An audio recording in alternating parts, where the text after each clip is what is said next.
네, 이제 출애굽기 4장에 들어왔는데 지난 시간을 잠시 정리하면 3장에서 하나님께서 모세를 부르십니다. 모세의 소명이었죠.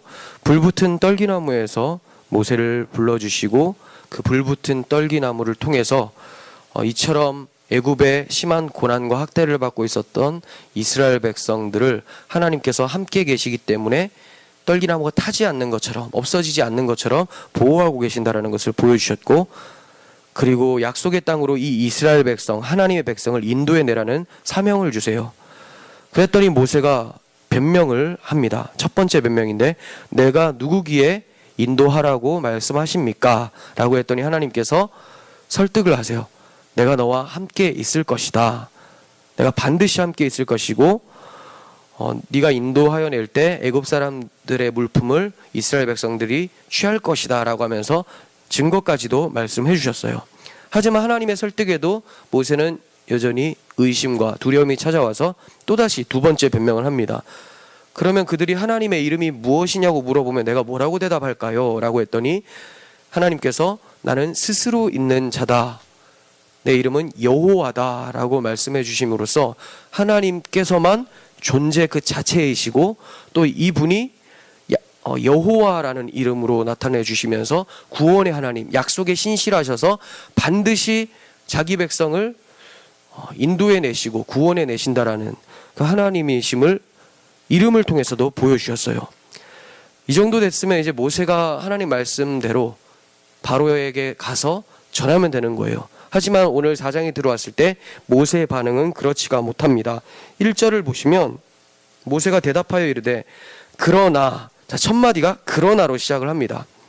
하나님께서 이렇게 증거가 될 거야 라고 말씀을 했더니 그러나라고 얘기를 하는 거죠. 그러나 그들이 나를 믿지 아니하며 내 말을 듣지 아니하고 이르기를 여호와께서 내게 나타나지 아니하셨다 하리이다, 이렇게 얘기를 합니다. 요약하면 이스라엘 백성들에게 거부당할까 두렵습니다, 이 얘기죠. 그들이 절 거부할 겁니다. 안 믿을 겁니다. 예전에는 모세가 메시아 증후군에 걸려 있었죠. 그래서 자기가 이스라엘 백성들을 충분히 인도해낼 수 있는 구원자라고 생각해서 별의별 때 다 참견을 합니다. 그런데 지금 어떻게 됐어요? 자기에게 상당히 절망한 상태예요. 하나님께서 설득을 해주시고 증거까지 보여주신다고 말씀을 해도 믿지 못하고 절망하게 되는 모습을 보게 됩니다. 모세가 아마도 자기 동족이 누가 너를 우리의 다스리는 자와 재판관으로 삼았느냐라고 했었던 그 말이 평생 그의 귀에 쟁쟁거리면서 괴롭혔던 것으로 느껴집니다. 네가 언제, 누가 너를 우리의 재판관과 다스리는 자로 삼았느냐. 그러니까 다시 나아가려고 해도 나를 누가 보냈다고 얘기를 합니까? 그들이 안 믿으면 어떡합니까? 계속 이 얘기만 얘기하는 거예요. 3장 18절에서는 하나님께서 분명히 그들이 내 말을 들을 것이다, 이렇게 말씀해 주셨어요. 그런데 오늘 모세의 반응은 그러나라고 대답을 하죠.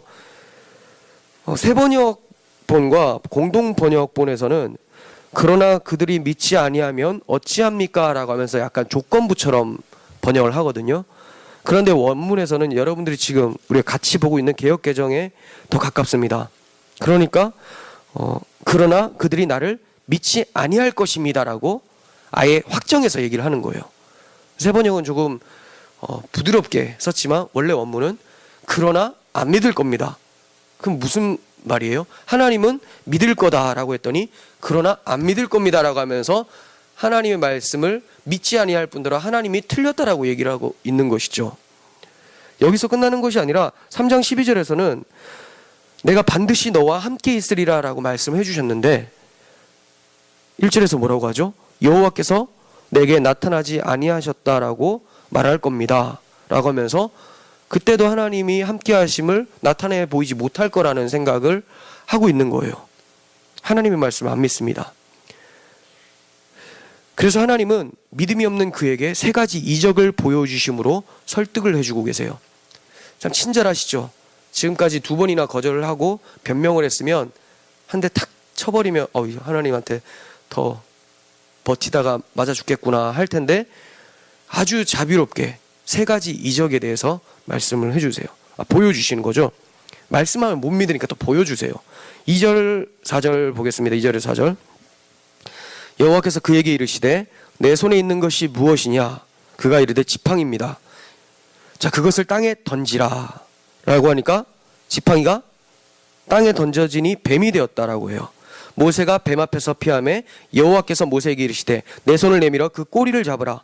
그가 손을 내밀어 그것을 잡으니 그의 손에서 지팡이가 된지라. 네. 지팡이는 양 칠 때 사용하는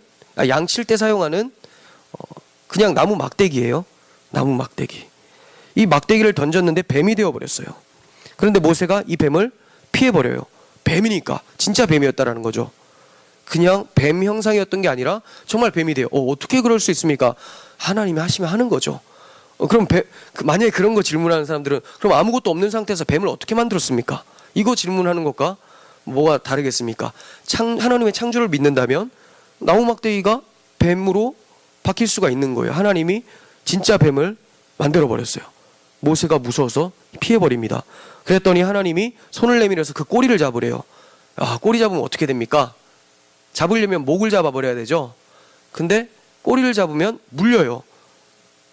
근데 여기서는 모세의 또 담대함과 믿음이 살짝 발동을 하게 되는 걸 보게 돼요.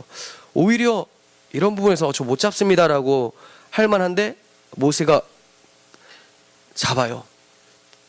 그럴 수도 있을 것 같아요. 왜냐하면 막대기를 뱀으로 만든 하나님인데 이거에 대해서 봤으니까 이 뒤에 또 여기에 대한 믿음이 생기는 거죠. 그러니까 이 믿음이 수준이 한참 많이 낮습니다. 아직 뭔가 봤더니 그만큼의 믿음만 생기는 거예요. 그래서 잡았는데 죽지 않고 오히려 뱀이 다시 지팡이가 돼버리는 거예요. 이게 무슨 뜻이 있을까요? 하나님이 이것을 가리켜서 이적이라고 하시는데 이적이라는 단어는 히브리어로 오트라는 단어예요. 뜻이 표시, 표적, 신호 이런 뜻이에요. 많이 알려진 표현은 표적이죠. 그러니까 단순한 기적이 아니라 놀라운 일 정도로 그치는 것이 아니라 이 표적이라는 것은 놀라운 일 속에 무엇을 하나님이 담고 신호를 보낸다라는 거거든요. 표적, 지시판이에요. 이걸 통해서 무언가를 알게 된다는 거죠. 그러니까 반드시 뜻이 있어요. 그럼 이게 무슨 뜻인가? 뱀은 왕권과 능력의 상징이었어요. 애굽 지역의 수호신은 코브라 여신이었습니다. 그래서 바로의 왕관에 코브라 장식이 있죠. 2마리 이렇게 있는데 인터넷 찾아보면 2마리가 있습니다. 한 마리인 줄 알았는데 2마리가 있는데 여기서 뱀은 애굽 왕 바로를 상징을 합니다. 그리고 지팡이는 마른 나무 막대기와 같은 이스라엘 백성을 상징하는데 이 지팡이를 어떻게 합니까? 땅에 던지라고 해요. 네, 땅. 모세 손에서 땅으로 탁 던져집니다. 즉 애굽으로 던져지게 되고 결국은 지팡이가 뱀이 됨으로써 애굽에서 뱀과 같은 왕권을 가지고 있는 바로 왕의 하수인이죠. 종노릇하면서 괴로운 상태로 살아가는 이스라엘 백성들의 모습을 보여주는 거예요. 그런데 이때 모세가 뱀을 피해버려요. 정말로 모세는 40년 전에 이스라엘을 자기 힘으로 구원해 보려고 했다가 결국 바로가 무서워서 미디안 광야로 피해버리죠. 이런 모습이 그대로 연출되고 있는 거예요. 그때는 굉장히 무기력한 자였어요. 그런데 지금 어떻게 하고 있죠? 꼬리를 잡아서 자기 손 안으로 다시 집어버린다는 거죠. 이제 그 뱀, 바로의 꼬리를 집어들어서 능력을 멸하고 이스라엘이 다시 하나님께로 돌아오도록 하는 출애굽을 이 표적을 통해서 하나님이 암시하고 계시는 거예요. 하지만 우리는 이 출애굽은 영적 출애굽을 또한 예표한다라는 것을 잘 알고 있습니다. 그래서 5절에서 설명하기로는 뭐라고 합니까? 이 표적을 보여준 이유에 대해서 얘기를 해주는데 이스라엘 민족이 아브라함과 이삭과 야곱의 하나님임을 믿게 하려 합니다. 이 표적을 딱 보면 이스라엘이 아브라함, 이삭, 야곱의 하나님임을 믿게 하기 위함이다라고 해요. 아브라함, 이삭, 야곱의 하나님은 언약의 하나님. 무슨 언약일까요? 메시아 언약의 하나님이잖아요. 그러면 우리는 이 사람들이 메시아 언약을 떠올리면서 어디로 가게 될 거를 예상합니까? 에덴 동산에 창세기 3장 15절의 메시아 언약까지 유추하게 된다는 거죠. 거기에서 여자의 후손이 뱀의 머리를 상하게 될 거라는 것을 얘기합니다. 여기에서 뱀은 사탄을 상징하는 것이죠.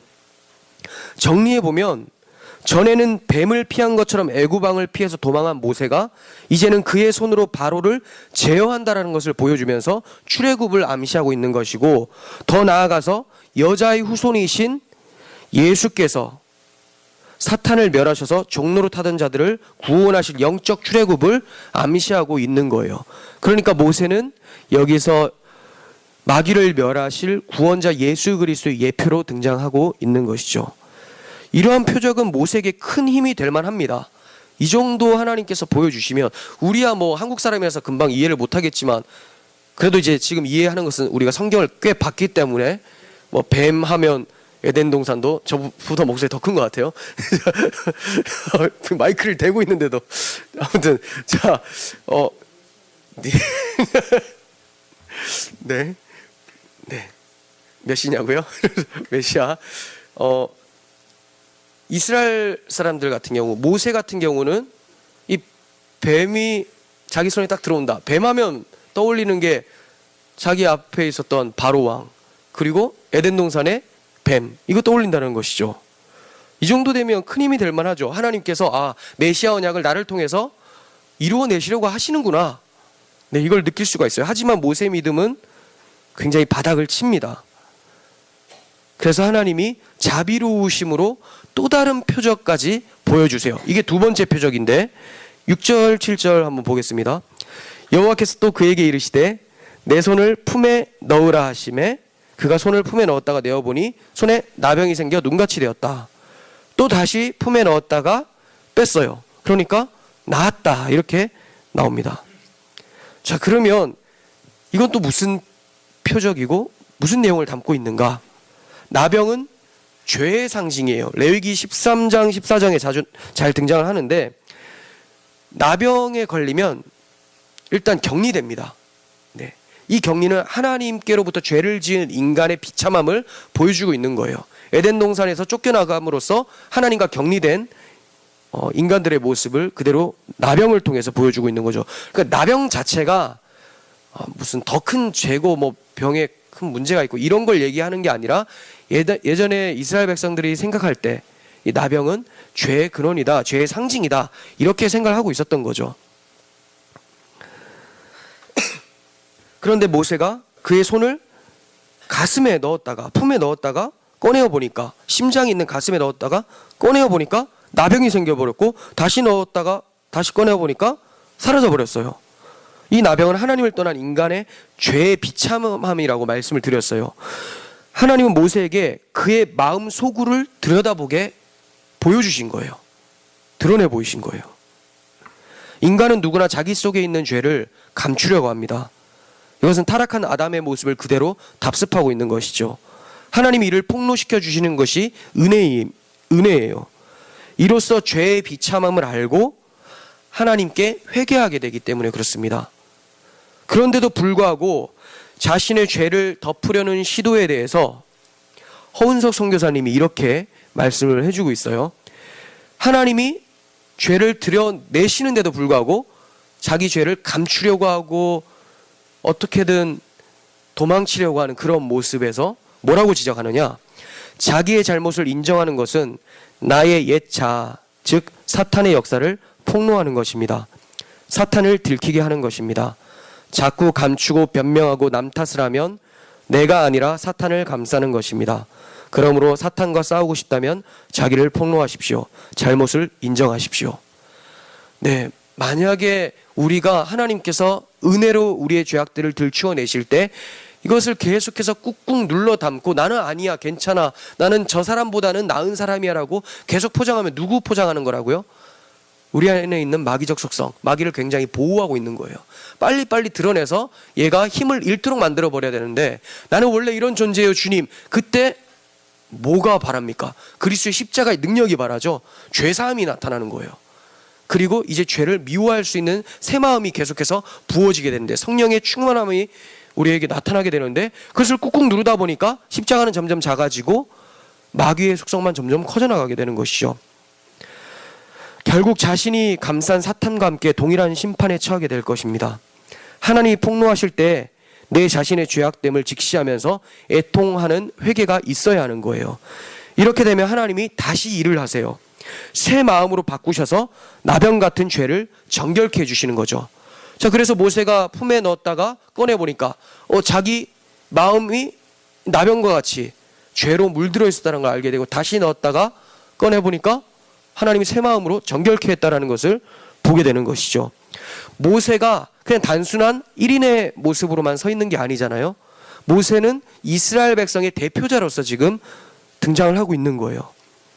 그렇다면 하나님께서 모세를 정결케 하신 것처럼 나병을 앓고 있는 것 같은 고역으로 탄식하면서 부르짖는 이스라엘 민족이 모세를 통한 하나님의 은혜로 구원받아서 완쾌되고 정결케 된다는 것을 암시하고 있는 것이죠. 이때 모세는 이스라엘 민족의 대표자뿐만이 아니라 이중적인 의미에서 또 누구를 예표하고 있습니다. 예수 그리스도죠. 친히 나무에 달려서 그 몸으로 우리 죄를 담당하신 예수 그리스도를 예표하고 있어요.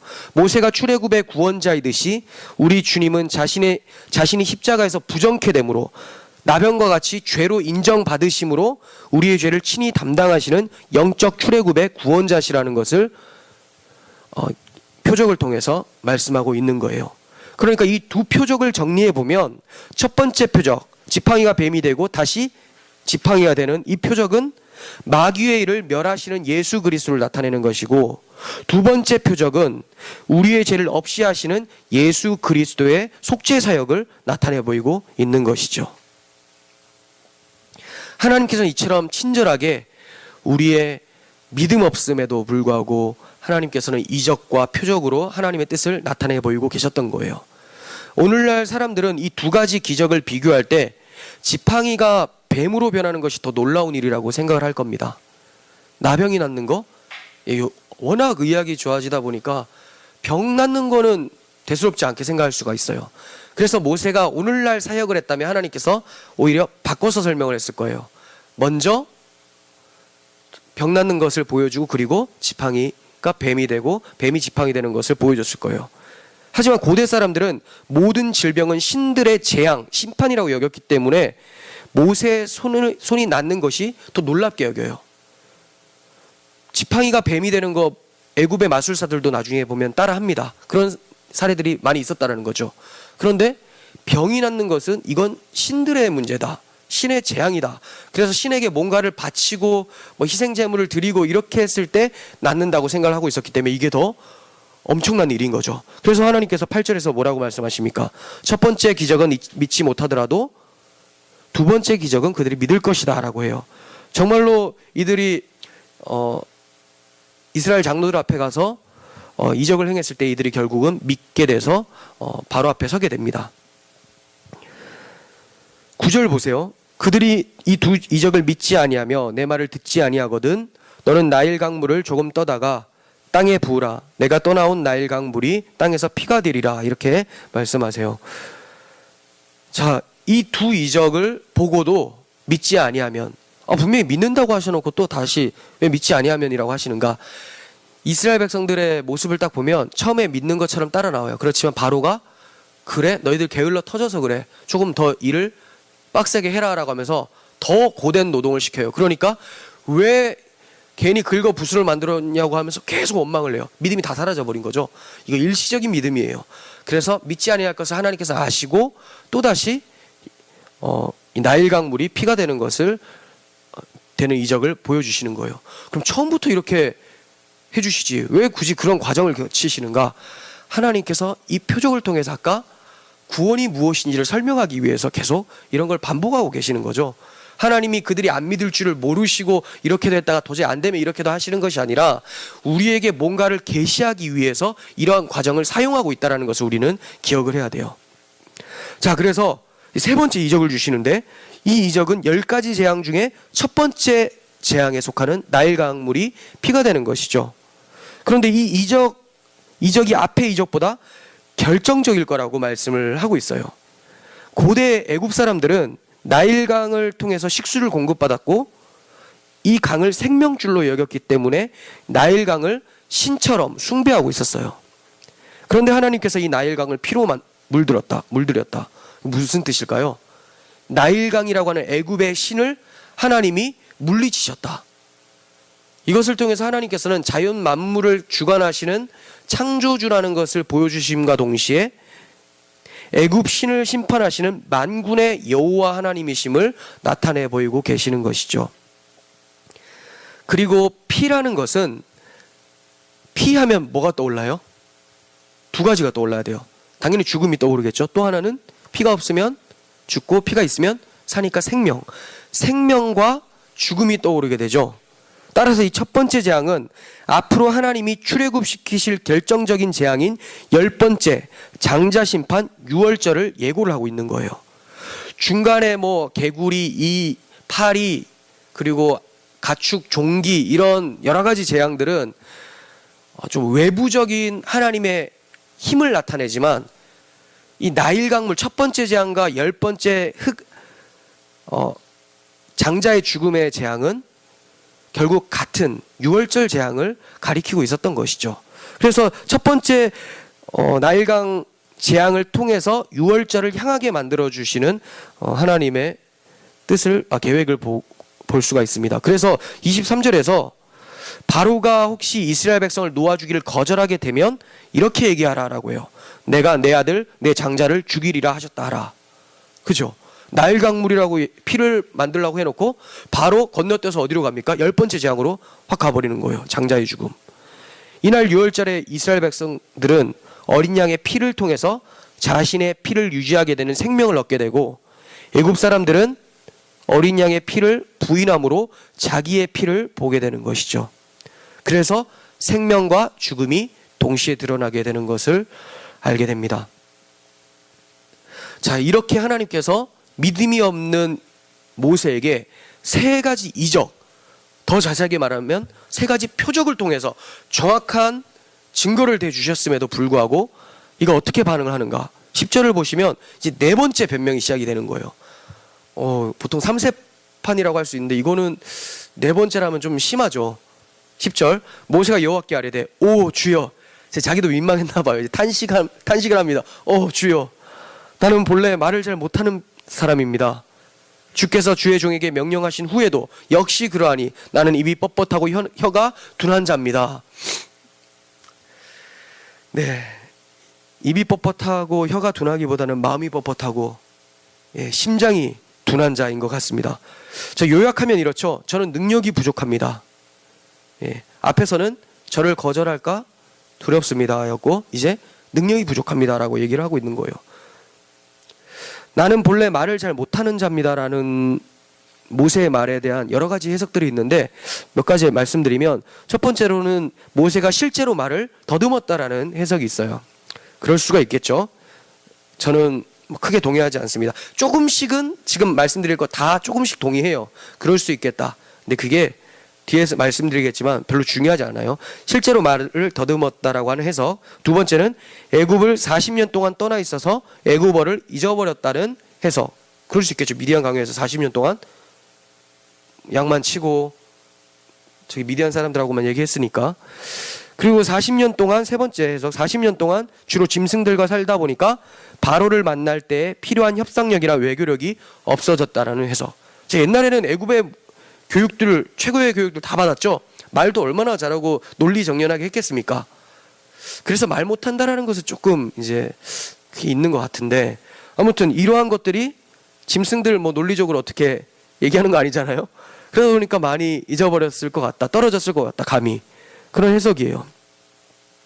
자, 이러한 변명에 하나님께서 처방을 해주세요. 이 처방은 모세의 눈을 모세 자신에게서 하나님께로 돌리도록 하는 질문이에요. 첫 번째, 누가 사람의 입을 지었느냐? 입이 뻣뻣하다고 하니까 누가 사람의 입을 지었느냐? 두 번째, 누가 벙어리와 기머거리를 만들며 누가 보게 하거나 못 보게 하느냐? 이렇게 말씀합니다. 답은 하나님이죠. 왜요? 창조주시니까, 모든 만물의 주관자시니까. 하나님의 절대 주권과 통치권을 나타내는 질문이었어요. 즉 모세가 어떻든 간에 그게 무슨 상관이에요? 창조주 하나님 앞에 붙들렸는데 입이 뻣뻣하고 말을 잘 못하면, 혀가 둔하면 하나님이 새로운 혀로 만들어버리면 되잖아요. 하신다면 그냥 하시는 거죠. 그래서 하나님이 가라, 이제 충분해 라고 했는데 앞에서도 가라라고 했어요. 근데 안 가요. 안 가고 나는 이렇습니다. 하나님께서 그 몰라서 지금 이 사람한테 정보를 얻어야 될 처지인가요? 아니잖아요. 그런데 계속해서 핑계를 대고 있는 거예요. 답답합니다. 그래서 하나님께서는 누가 입을 만들었느냐라고 하면서 하나님이 어떠한 분인지를 다시 한번 각인시켜주고 있어요. 앞에서는 하나님 이름 알려주시면서 만군의 여호와라는 것까지 알려줬어요. 그런데 이제는 하나님이 또 누군지 긴가민가하고 막 못 믿으니까 창조주다 얘기해 주세요. 13절. 자, 이제 믿을만도 한데 모세가 또 변명을 합니다. 오 주여, 보낼 만한 자를 보내소서. 자, 이게 핵심이었어요. 이거 얘기하려고 지금까지 한 거예요. 원래 마음은 이거예요. 뭐 다른 거 얘기할 게 아니라 이거 얘기하고 싶어서 물어볼 거 다 물어보다가 결국 한 말은 보낼 만한 자를 보내주셔서 그런 거죠. 뭐 이거 얼마예요? 이거 뭐 어디서 만든 거예요? 이거 누가 입었던 거예요? 하다가 사시게요? 아니요. 이거 비슷하죠.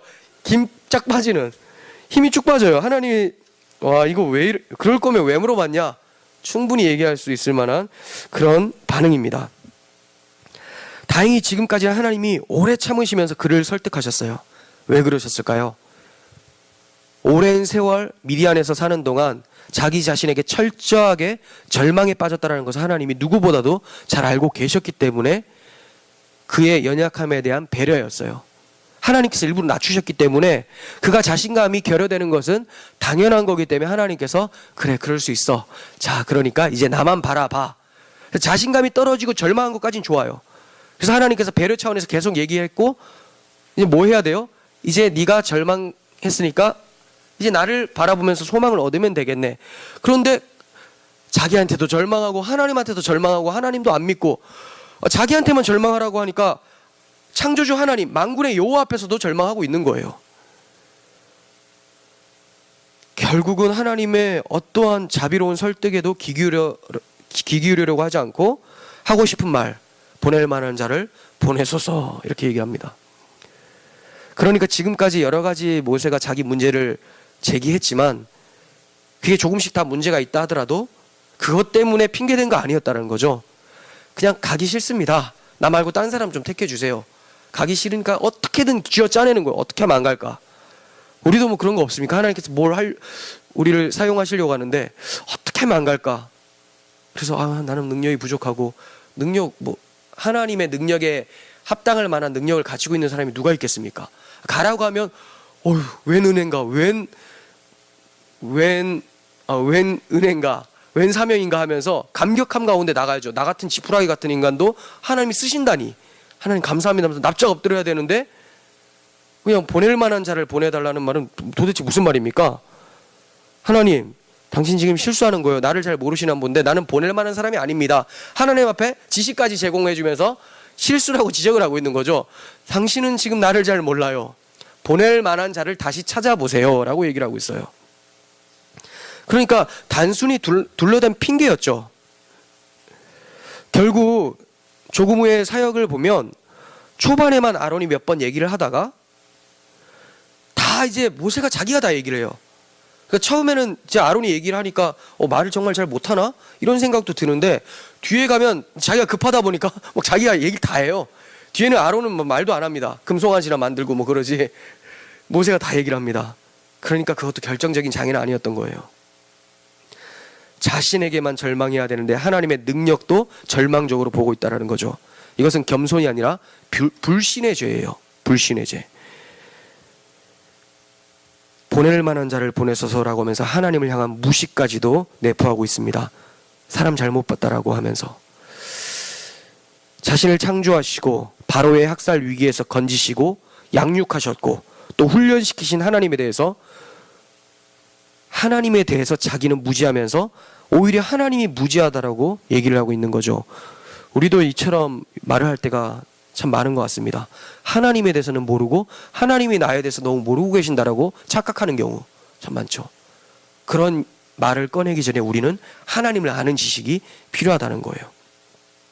지금 모세는 자기 혼자 하나님의 사명을 감당하는 줄로 알고 있어요. 하지만 하나님의 사명은 하나님 혼자 감당하는 거예요.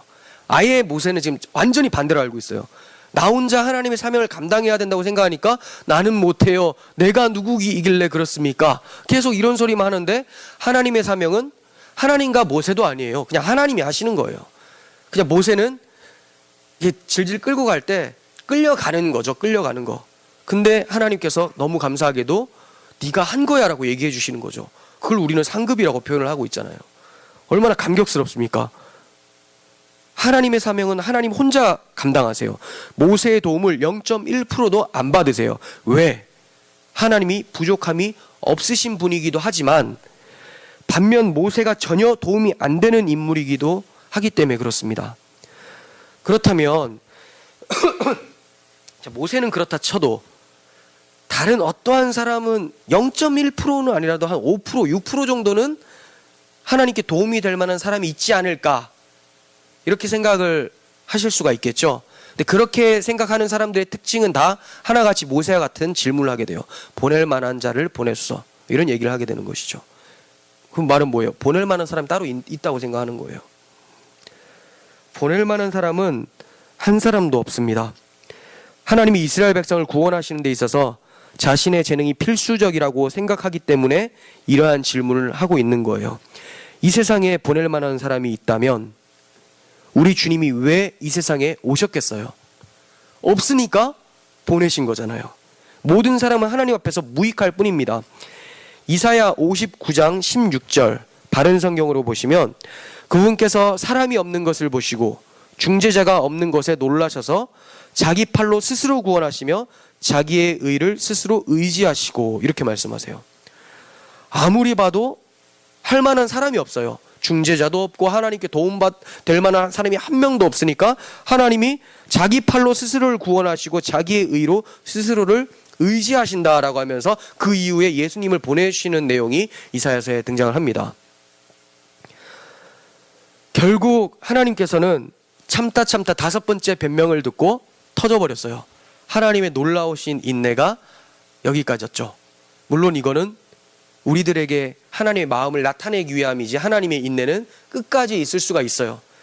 그러니까 하나님께서 전략적으로 이제는 이렇게 하면 안 되겠고, 내가 계시할 것도 다 계시했고 얘를 때려서라도 정신 차려서라도 혼내서라도 보내야 되겠다라고 판단하시고 보내시는 거예요. 그래서 화를 내십니다. 입 다물고 떠나라는 거죠. 이제 가라 이거예요. 더 이상 군소리 못하게, 말 못하면 말 잘하는 형 아론까지 보내주겠다라고 얘기해요. 우리가 할 말이 없는 거죠. 그냥 가면 돼요. 모세 너는 아무것도 아니야. 그냥 듣고 형한테만 얘기해. 떠듬 그래 그럼 그렇게 얘기해. 그럼 내가 아론에게 할 말을 줄 테니까, 이렇게 얘기하시는 거죠. 그런데 이것은 정말로 모세가 아론의 도움이 필요하다고 생각해서 하나님이 하신 방법이 아니라 그의 입을 막기 위해서요. 이제 더 이상 군소리 하지 말고 그냥 가라 이거죠. 그리고 형제가 연합함이 하나님 동거하는 것을 하나님께서 즐거워하는 것처럼, 연합함을 즐거워하시는 것처럼 두 사람이 고난을 헤쳐나가는 데 있어서 협력하는 것을 원하셔서 또 보내주시는 거예요. 자, 끝으로 17절에 너는 이 지팡이를 손에 잡고 이것으로 이적을 행할지니라 라고 하면서 가라고 하세요. 자, 마지막 하나님의 말씀이 지팡이를 손에 잡고 이적을 행하라 이거예요. 지팡이가 뭐길래, 도대체 이 지팡이에는 어떠한 능력이 있길래? 모세의 지팡이는 목자가 양을 치면서 그냥 단순히 사용했었던 평범한 나무 막대기죠. 하지만 모세는 이 지팡이로 나일 강물을 피로 바꿀 것이고 홍해를 가를 것이고 반석을 치니 물이 터져나오는 것을 나타내 보일 거예요. 지팡이가 대단한 것입니까? 아니죠. 어떻게 지팡이가 대단하다고 하겠습니까? 그런데 정말 이 말도 안 되는 이런 미신적인 거를 세상 사람들은 참 잘 믿어요.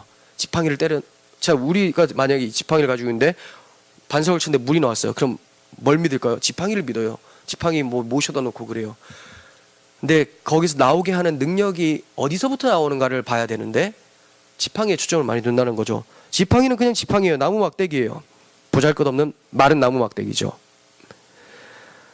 오히려 모세는 지팡이를 볼 때마다 마른 막대기와 같은 자신을 돌아보게 될 거예요.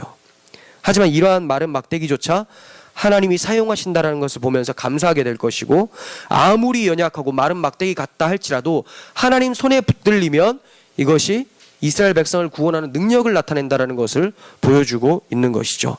그래서 그것을 볼 때마다 담대함 가운데, 칼 필요 없어요.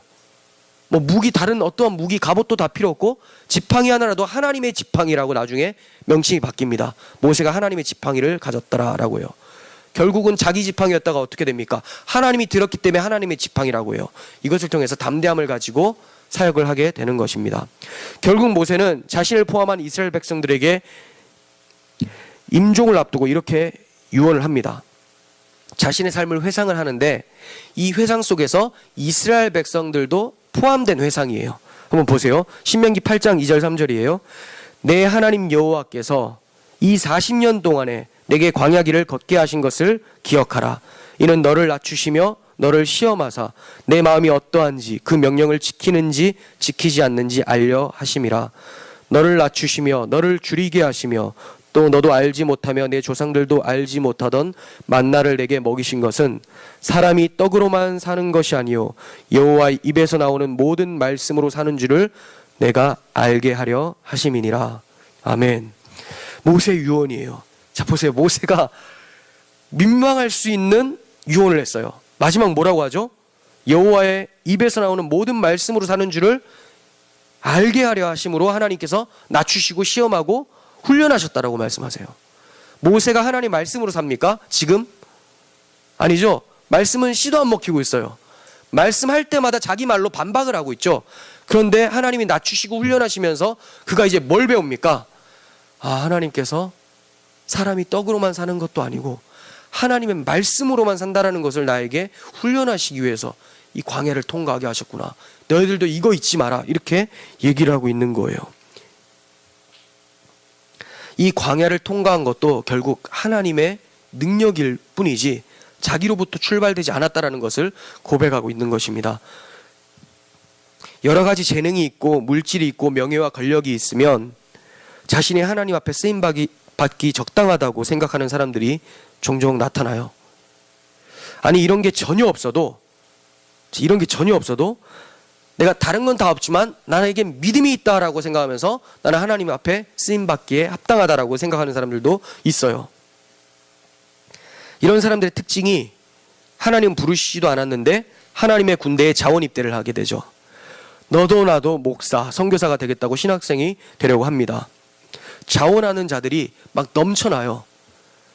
그 조금만 신령한이라고 안 할게요. 신비한 경험을 하면 자기가 다 주의 종인 줄 알고 막 나서요. 그러다가 중도 하차하고 아니면 사기꾼 되거나 끝까지 졸업을 하면 사기꾼, 중도 하차하면 패배자 이렇게 막 돼요. 하나님의 군대의 특징이 있어요. 자원 입대자들을 쓰시는 것이 아니라 하나님이 징병하시는 자만, 부르신 자만 쓰신다라는 거예요. 왜냐하면 그들만 자격이 되기 때문에 그렇습니다. 그러면 그 자격은 도대체 무엇인가? 어떤 자격을 말할까요? 자격 없음을 아는 자격. 아시겠습니까? 자원한 사람들은 자기가 자격이 있다고 생각하기 때문에 자격이 안 되는데 하나님이 부르시는 자들의 특징은 자격 없음을 아는 자들만 하나님이 군대로 부르시는 자격을 가지고 있다는 거예요. 모세 한번 보세요. 나는 안 됩니다. 나는 못합니다. 물론 답답하고 믿음 없는 이 모습이지만 하나님이 자 그럼 토양은 참 좋다. 자 여기에다가 내가 세우겠다. 그래야지 뭔가 하고 나서도 누구를 찬양할까요? 자기 공로 찬양 안 하고 하나님께서 하셨다라고 얘기하는 거예요. 아까 임종 직전에 유언에서 모압 평지에서 유언할 때 그런 얘기를 하죠. 하나님께서 다 하신 거다.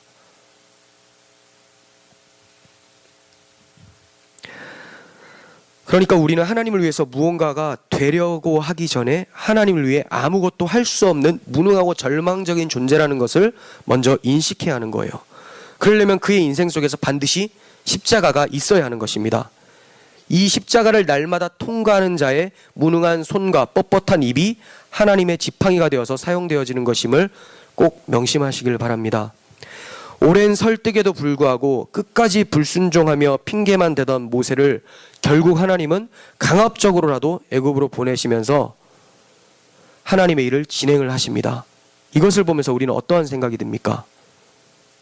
저는 두 가지 생각이 듭니다. 첫 번째, 마른 지팡이와 같은 나를 오래 참으심으로 하나님의 거룩한 사명에 동참하시는 하나님의 놀라우신 은혜를 발견하게 되고, 또 하나는 모세를 부르심이 이스라엘 백성들을 구원하기 위하심이라면 자기 백성 이스라엘을 구원하기 위해서 모세와 같은 자도 끝까지 설득하시는 하나님의 인내와 사랑, 긍휼하심, 신실하심을 발견하게 되는 것입니다. 이러한 하나님 앞에서 우리 이제 변명하지 않고 하나님의 말씀 따라 하나님의 뜻에 사용되어지는 우리들이 되었으면 좋겠습니다. 기도하겠습니다.